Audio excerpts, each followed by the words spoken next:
Hi friends, मैं प्रविंदर खाई। Friends, आज की हमारी गेम संकेत कानाग्रे जी की वीडियो रिकमेंडेशन है। उन्होंने मुझसे जिस गेम पर वीडियो बनाने के लिए फ्रेंड्स, वो खेली गई थी सन 2019 में। Tata steel India Blitz round की ये गेम है, राउंड 5 की। और आमने सामने थे मैग्नस कार्लसन और डिंग लेरेन। तो चलिए शुरू करते हैं इस गेम को। यहाँ मैग्नस कार्लसन ने E4 के साथ शुरू किया और E5 का रेस्पॉन्स लेरेन का आया। देन हुआ night F3, night C6, bishop B5, रोइल लुपेस। A6, बिशप गया A4 स्क्वायर पर, नाइट F6 और इसके बाद यहाँ मैग्नस कार्लसन का आया कैसल। बिशप E7 और यहाँ रोइल लुपेस का एक्सचेंज वेरिएशन, मतलब बल्कि सही मायने में कहा जाए तो क्लोज रोइल लुपेस का एक्सचेंज वेरिएशन हुआ। Bishop takes C6, D takes C6, then हुआ D3। नाइट गया D7 स्क्वायर पर, knight at B goes to D2 और इसके बाद यहाँ डिंगलरिन ने कैसल किया। A4 हुआ, A5, B3, F6, नाइट गया H4 स्क्वायर पर, नाइट अगला टारगेट बिल्कुल सही है। कोई भी अपने नाइट को यहाँ F4 F5 स्क्वायर पर ही प्लेस करना चाहेगा। नाइट गया C5 स्क्वायर पर from black side, then knight F5, यहाँ कार्लसन ने किया नाइट E6, देन नाइट आया C4 स्क्वायर पर। और फ्रेंड्स यहाँ ऑब्वियस है, बिशप को लेने का टारगेट था ही। B6, knight takes E6 check, queen takes E6, opposite coloured bishop बिल्कुल है बोर्ड में अभी सर। नाइट गया E3 स्क्वायर पर, सॉरी। यहाँ से नाइट बिल्कुल कहाँ जा रहा है नजर आ चुका है, G6 पहले यहाँ ब्लैक ने किया। क्वीन, सॉरी, बिशप आया B2 स्क्वायर पर, देन हुआ C5, क्वीन D2, देन हुआ बिशप B7, रुक एट गोज टू E1, रुक एट गोज टू D8, रुक सेंट्रलाइज हुए। F3, किंग आया F7 स्क्वायर पर। फ्रेंड्स, यहाँ इस पॉइंट पर अगर आप देखें तो डिंग लेरेन की जो स्ट्रेटेजी है, जो थोड़ा गेम मुझे पता ही है क्या होने वाला है इस गेम में। तो जिस तरह से यहाँ एक किंग मैन्यूवर किया है लेरेन ने, वो कमाल का है। आखिर वो गेम प्लान क्या है, किस वजह से शुरू किया, अभी श्योर नहीं। लेकिन हाँ, पॉन स्ट्रक्चर बिल्कुल क्वीन साइड पे बहुत इंटैक्ट है। खैर, क्वीन F2, यहाँ पहले मूव आया मैग्नस कार्लसन का, देन हुआ किंग E8, क्वीन आई H4 स्क्वायर पर। और ठीक है, किंग D7। टिंगलरिन को काफ़ी समय मिल गया अपने पीसेस को मूव करने के लिए। और फ्रेंड्स, यहाँ इस पॉइंट पर नाइट को पिन करा जाए, कि नाइट के लिए आउटपोस्ट है, लेकिन इसका इतना ज़्यादा फर्क पड़ेगा नहीं। यहाँ खेला गया F4 पहले।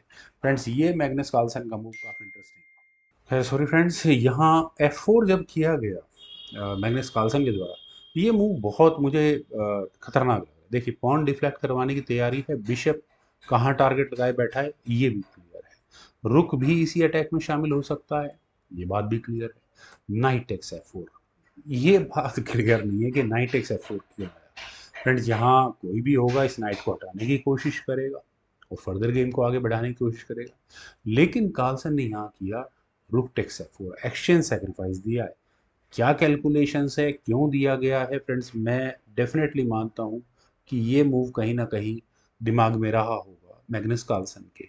ई टेक्स F4 होने के बाद पहले यहाँ पर ये पॉन नहीं लिया, यहाँ खेला गया नाइट G4 और यहाँ प्रेशर बनाने की कोशिश है उसी पॉन पर, दूसरे पॉन पर G5, सिंपल सॉल्यूशन है। लेकिन क्वीन का H6 स्क्वायर पर जाना और प्रेशर अभी भी बरकरार रखा गया है। मतलब वो जो डिलेड एक्शन सेक्रीफाइस है, वो एक्चुअल में डिलेड एक्शन सेक्रीफाइस कर सकते हैं। खैर फ्रेंड्स, यहाँ इस पॉइंट पर जस्ट फॉर एक्सप्लेनेशन पर्पस, मैं अगर ब्लैक के लिए कोई मूव चलता हूँ जैसे C4, तो बिशप टेक्स F6 होगा ही होगा। और यहाँ ऐसा होने के बाद देखिए, ऐसा करने के बाद जैसे सी पॉन अगर आगे पुश हो चुका है, तो डेफिनेटली यार क्वीन तो निकल ही जाएगी चेक देकर, क्वीन C5 चेक होगा। इस चेक से बचने के लिए नाइट को लगा लो, नाइट पिन करवाने की, चलो रुकिंग हटा लो जो भी है, रुक टेक्स F6 फाइनली करना ही पड़ेगा।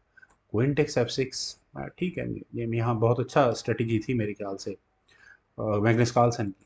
खैर, यहाँ इस पॉइंट पर पहले डिंग लेरेन ने अपनी क्वीन को लिया E6 स्क्वायर पर और उन्होंने यहाँ नाइट पर अटैक बनाया कि ठीक है, लो आप पॉन लेना है तो knight takes F6 move check के साथ किंग चला गया। रुक आप आराम से नहीं ले पाओगे, ये क्लियर है।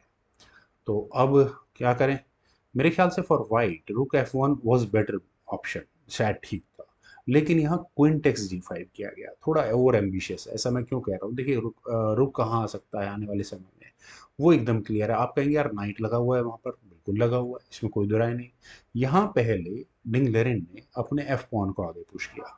मैग्नस कार्लसन अभी इस गेम की पूरी टर्म्स को डिक्टेट कर रहे थे, लेकिन एफ पॉन आगे पुश होने के बाद फ्रेंड्स सिचुएशन खतरनाक हो जाती है। क्यों? क्योंकि रुक मुझे क्लियरली यहाँ सामने बैठा हुआ नजर आ रहा है, और एक्सचेंज सेक्रीफाइस दिया था चूंकि वाइट ने, तो इसलिए यहाँ पर एक्सचेंज सेक्रीफाइस ब्लैक भी दे सकता है।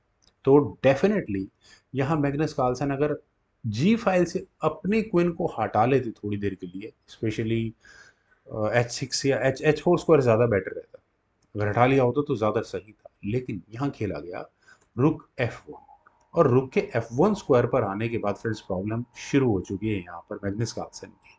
रुक आया G8 स्क्वायर पर, knight takes G8, rook takes G8। अब सबसे बड़ी प्रॉब्लम वही है कि अगले मूव में ये चेक आने वाली है, और ये डेंजरस है। बिशप भी यहाँ कुछ ना कुछ मौका ताड़ रहा है कि जैसे ही कौन आगे पुश होगा मैं भी गेम में एक्टिव प्ले में आ जाऊंगा। अब ये क्वीन कहाँ जाए? क्वीन F6 ज्यादा बेहतर था। ये क्यों बेहतर था, ये बहुत इंपॉर्टेंट मूव है फ्रेंड्स। कई बार मतलब हम भी कैलकुलेट नहीं कर पाते, ग्रैंड मास्टर लेवल पर ये होना चाहिए, लेकिन ब्लिट्ज गेम में अक्सर गलतियां होती हैं। कोई बड़ी बात नहीं है, क्योंकि यहाँ पर ऐसा होता है तो क्वीन एक्सचेंज होती पहले, उसके बाद रुक टेक्स G2 चेक होता, किंग H1 स्क्वायर पर जाता और rook takes C2, further game बनती, रुक टेक्स F3 हो जाता। ठीक है, ब्लैक यहाँ बेनिफिट में होता है, लेकिन व्हाइट के अपने चांसेस होते हैं यहाँ इस गेम में। लेकिन फ्रॉम हेयर यहाँ खेला गया क्वीन E5, और क्वीन के E5 स्क्वायर पर आने के बाद पहले तो आई चेक, किंग हटा, और अब ब्लैक ने अपनी क्वीन को G6 स्क्वायर पर प्लेस कर दिया। और फ्रेंड्स अब है डेंजरस गेम, ये आपको जरूर नजर आ गया होगा। अगला मूव मेरे विचार में तो F1 आगे पुश करो और चेकमेट करो।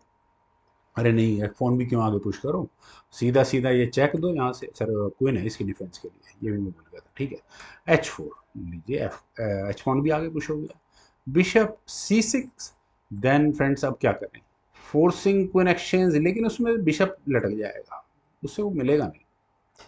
खैर यहाँ खेला गया क्वीन F4, क्वीन के F4 स्क्वायर पर आने के बाद हुआ रुक टेक्स C2, बिशप पर अटैक बना, बिशप को बचाने की कोशिश करनी चाहिए थी, क्वीन टेक्स F3।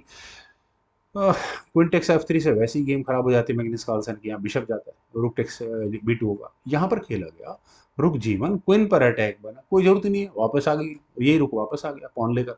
बिशप तो कहाँ जाने वाला, बिशप तो वहीं मिल जाएगा मुझे थोड़ी देर में।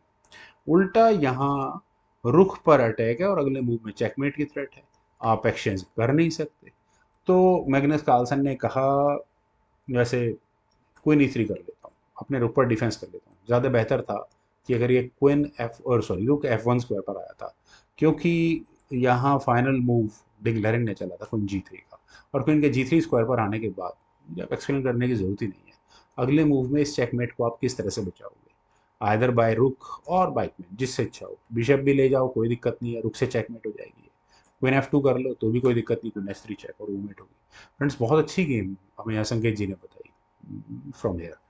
उम्मीद है आप सभी लोगों को भी जरूर पसंद आई होगी। तो आप लोग वीडियो को लाइक, शेयर और यूट्यूब चैनल को प्लीज सब्सक्राइब जरूर करें। आपके कमेंट्स का मुझे बेहद इंतजार रहेगा। Thank you for watching, bye for now.